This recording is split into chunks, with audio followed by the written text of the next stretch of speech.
ជំរាបសួរអ្នកទាំងអស់គ្នាសូមស្វាគមន៍មកកាន់វីដេអូរបស់ខ្ញុំបាទអញ្ចឹងនៅក្នុងវីដេអូនេះគឺខ្ញុំសូមនិយាយអំពី Asus Zenfone Max Pro M2 បាទអញ្ចឹងខ្ញុំបានលក់ Mi A2 របស់ខ្ញុំចេញទៅឲ្យបងប្អូននៅខ្មែរយើងហើយបាទអញ្ចឹងឥឡូវហ្នឹងគឺនៅតាមឡានបាទអញ្ចឹងប្រហែលជាថ្ងៃហ្នឹងនឹងទៅដល់បាទអញ្ចឹងខ្ញុំក៏បានលក់ទូរស័ព្ទនឹងចេញហើយខ្ញុំមានបំណងចង់ទិញទូរស័ព្ទថ្មីយកមកបង្ហាញជូនអ្នកទាំងអស់គ្នាក៏ដូចជាប្រហែលជា Mi A Lite តាមកំណត់របស់ខ្ញុំឬក៏ Xiaomi Mi Mix 3ប៉ុន្តែទូរស័ព្ទ Xiaomi Mi Mix 3និង Mi A Lite នេះវាចេញប្រហែលអាទិត្យកន្លងទៅដែរណាមួយខែពីរខែមុនបាទអញ្ចឹង Asus Zenfone Max Pro M2 នេះគឺថ្មីតែម្ដងខ្ញុំគិតថាប្រហែលជាមានបងប្អូនចាប់អារម្មណ៍ច្រើនបាទអញ្ចឹងខ្ញុំសូមចិត្តរហូតខ្ញុំសូមចិត្តចាំពីប្រហែលថ្ងៃទៀតណាគឺនៅថ្ងៃទី18នៅប្រទេសថៃយ៉ាងហ្នឹងបាទអញ្ចឹងឥឡូវហ្នឹងគឺខ្ញុំសុខចិត្តចាំកុំអាលទិញទូរស័ព្ទបីយកមកបង្ហាញបាទគឺចាំទិញ Asus Zenfone Max Pro M2 តែម្ដងបាទដើម្បីបង្ហាញជូនអ្នកទាំងអស់គ្នាបាទដោយសារតែវាជារបស់ថ្មីបាទអញ្ចឹងខ្ញុំគិតថារបស់ថ្មីប្រហែលជាមានអ្នកចង់មើលច្រើនបាទតើមានអ្វីខ្លះល្អតើវាមានអ្វីខ្លះដែលមិនសូវល្អបាទអញ្ចឹងនៅក្នុងវីដេអូនេះគឺខ្ញុំសូមនិយាយអំពីត្រួសអំពីទូរស័ព្ទរបស់ Asus Zenfone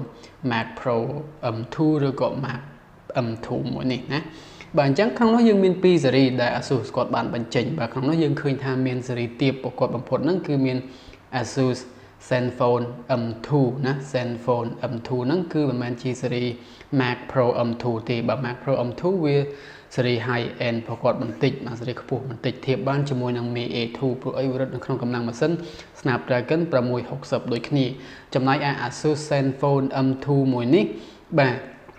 គឺវារត់ជាមួយនឹងកម្លាំងម៉ាស៊ីនចំនួនថ្មីមួយប៉ុន្តែដូចជាតម្លាក់ចុះពី Zenfone Max Pro M1 ទៅវិញ Max Pro M1 គឺរត់ជាមួយនឹងកម្លាំងម៉ាស៊ីន Snapdragon 636ទៅពេល Max Pro Max M2 ឥឡូវហ្នឹងទៅជារត់ជាមួយនឹង Snapdragon 632ទៅវិញដែលជាកម្លាំងប្រភេទថ្មីចេញពីក្រុមហ៊ុន Qualcomm ណាបាទអញ្ចឹងខ្ញុំមិនដឹងថាវាខ្លាំងប៉ុណ្ណានោះទេប៉ុន្តែបើសិនជាយើងមើលទៅលើ spec មើលទៅលើគេហៅថាការសរសេរចំនួនលេខរបស់វាណាបាទ Snapdragon 636ទៅជាធ្លាក់ទៅ Snapdragon 632បាទអញ្ចឹងកន្លែងហ្នឹង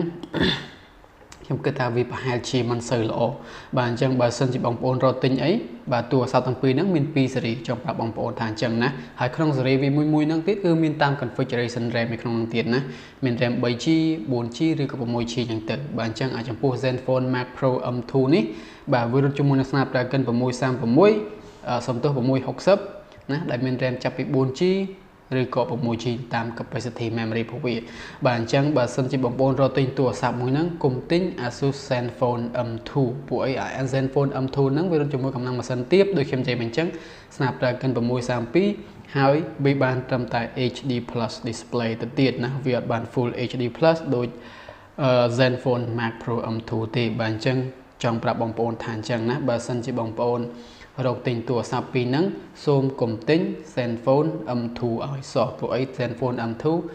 រត់ជាមួយនឹងកម្លាំងម៉ាស៊ីនប្រភេទធុនកដាលសូមបញ្ជាក់ម្ដងទៀតដូចខ្ញុំនិយាយមិញអញ្ចឹងពួកអីកម្លាំងម៉ាស៊ីនហ្នឹងថ្មីណាប៉ុន្តែជួនកាលថ្មីដោយសារតែបច្ចេកវិទ្យាវាថ្មីក៏វាអាចល្អប្រហែលគ្នាទៅនឹង Zenfone Max Pro M1 កាលពីកន្លងទៅដែរព្រោះអី Max Pro M1 កន្លងទៅវារត់ជាមួយនឹងកម្លាំងម៉ាស៊ីន Snapdragon 636បាទអញ្ចឹងឥឡូវហ្នឹងគឺធ្លាក់មកដល់632ទៅវិញណាបាទអញ្ចឹងខ្ញុំមិនដឹងQualcommគាត់បញ្ចេញកម្លាំងម៉ាស៊ីនបែបម៉េចទេពួកអីឥឡូវហ្នឹងឃើញកម្លាំងម៉ាស៊ីនចំនួនថ្មីច្រើនណាបែបធុនកដាលបាទគឺមាន632 636 660 670អញ្ចឹងទៅហើយឥឡូវហ្នឹងឃើញ665ទៀតណាបាទអញ្ចឹងវាចម្លែកកន្លែងហ្នឹងណាបាទអញ្ចឹងគាត់ចង់ប្រាប់បងប្អូនថាបើសិនជាបងប្អូនរត់ទិញទូរស័ព្ទ Asus Zenfone នេះណាតម្លៃត្រឹម100ជាង200នេះ200ជាងនេះបាទអញ្ចឹងសូមកុំទិញ Zenfone M2 ឲ្យសោះព្រោះអី Zenfone M2 មួយនេះដូចខ្ញុំនិយាយមិញអញ្ចឹងកម្លាំងម៉ាស៊ីនវារៀងស្ទើរបន្តិចហើយអ្វីដែលសំខាន់បំផុតហ្នឹងគឺទៅលើអេក្រង់របស់វាបានត្រឹមតែ HD Plus ទេណាអត់បាន Full HD Plus ទេបាទបាន Full HD Plus ទៅវាល្អតែម្ដងអូខេអញ្ចឹងខ្ញុំសូម highlight 3ចំណុចដែលទូរស័ព្ទ Asus Zenfone Max Pro M2 មួយនេះល្អណាខ្ញុំសូម highlight តែ3ចំណុចទេបាទអញ្ចឹងវាមិនមែនល្អដូចពពួក Poco F1 អីណា bạn chẳng trong lấy tim mùi phô năng cứ từ lơ processor năng ai nè cứ cả update pi Snapdragon 636 lại mà Snapdragon 660bạn chẳngยังเคย ថា Snapdragon 660មួយនេះគឺជា Snapdragon ប្រភេទធន់កណ្ដាលល្អមែនទែនណាគឺអាចលេងហ្គេមបានមក high graphic តែម្ដងមកល្មមណាវាមិន on វាមិនអីណាតាទេណាការបើកកម្មវិធីជាប្រចាំថ្ងៃក៏មិនបញ្ហាដែរទី2គឺទៅលើប្រព័ន្ធការពារចំនួនថ្មីដែលយើងហៅថា Corning Gorilla Glass 6មានន័យថាវាការធ្លាក់កាអីហ្នឹងវាមិនងាយបែកទេវាល្អដែរដែលយើងឃើញនៅលើពពួក OnePlus 6T ណាគឺឃើញដាក់មាន Corning Gorilla Glass 6ហ្នឹងដែរបាទអញ្ចឹងយើងឃើញថាប្រហែលជាល្អចំណុចនេះណាពួកយើងឃើញទូរស័ព្ទតម្លៃត្រឹមតែ$100-200តែប៉ុណ្ណោះយើងបានប្រភេទក្រាលរឹងមាំបែបនេះបាទអញ្ចឹងខ្ញុំគិតថាវាពិតជាល្អទី3គឺទៅលើកម្លាំងថ្មរបស់វាបាទអញ្ចឹងមាន5500 mAh ទៅលើ Asus Zenfone Max Pro M2 បាទអញ្ចឹងខ្ញុំសូមបញ្ជាក់ម្ដងទៀតយើងមាន Asus Zenfone Max Pro M2 ហើយនិង Asus Zenfone M2 បាទអញ្ចឹងទូរស័ព្ទពីរហ្នឹងគឺវាខុសគ្នាណា Asus Zenfone Max Pro M2 មួយនេះមានកម្លាំងម៉ាស៊ីនល្អជាង Max M2 ណាដែលអត់មានពាក្យថា Pro បាទអញ្ចឹងបើសិនជាបងប្អូនចង់ទិញទូរស័ព្ទហ្នឹងអីធ្វើម៉េចទិញអត់មានឈ្មោះថា Pro ទៅណាបាទ Zenfone Max Pro M2 បាទអញ្ចឹងយើងគួរតែទិញទូរស័ព្ទហ្នឹងទៅជាង Max M2 ទៅទេដូចខ្ញុំនិយាយមិនអញ្ចឹងដោយសារវាមានកម្លាំងម៉ាស៊ីនល្អជាងណាមានកម្លាំងម៉ាស៊ីនល្អជាងមានថ្មល្អជាងបាទមានអេក្រង់ល្អជាងណា HD+ versus Full HD+ ទៅលើ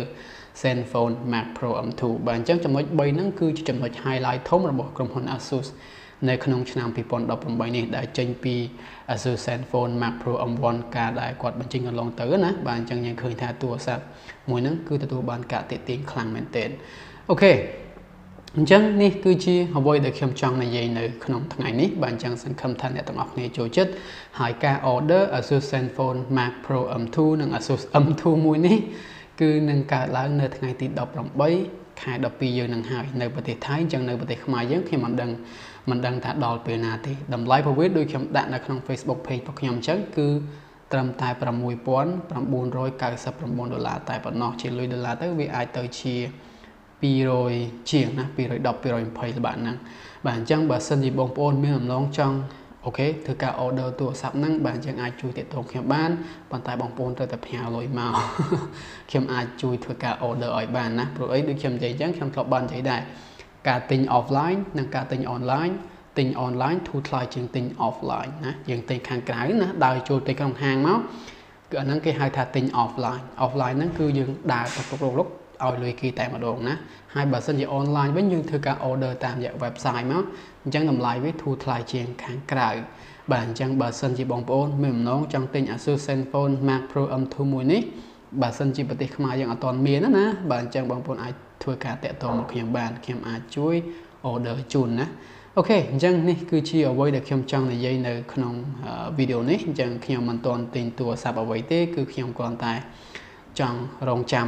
ដល់ពេល Asus Zenfone Max Pro M2 នេះចេញមកអញ្ចឹងខ្ញុំធ្វើការ order ហើយខ្ញុំនឹងចេញ video review ជូនបងប្អូនទាំងអស់គ្នាតែម្ដងបាទអញ្ចឹងពេលនេះខ្ញុំគិតជម្រាបលាបងប្អូនប៉ុណ្ណឹងសិនបាយបាយ